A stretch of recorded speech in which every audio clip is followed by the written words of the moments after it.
Okay, so I just wanted to show you the answers to your factoring problems, which the first one would have been x plus 2, x plus 2.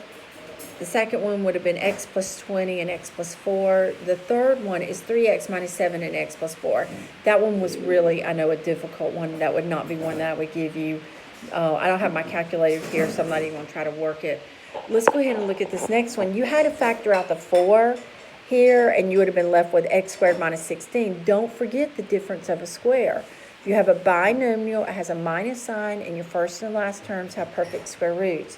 So that would factor to 4, x plus 4, x minus 4. Okay, then this one too you would have to put it in standard form first and then factor it. So the first thing you would do is you would put it into 6x squared minus 35x and minus 11. So remember, standard form, you put your x squared first, then your x. Then we would have to use the x method and say 6 times negative 35, or 6 times negative 11 is negative 66, and then we have negative 35.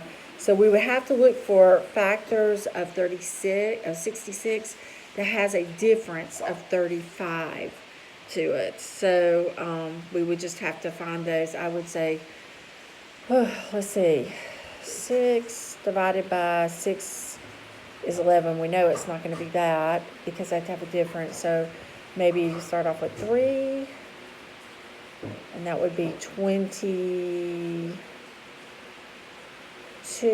And so 22 minus 3, well, that's still not going to work.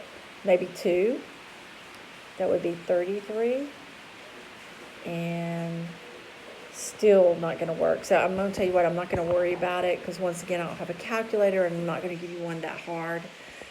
This is your answer for the next one.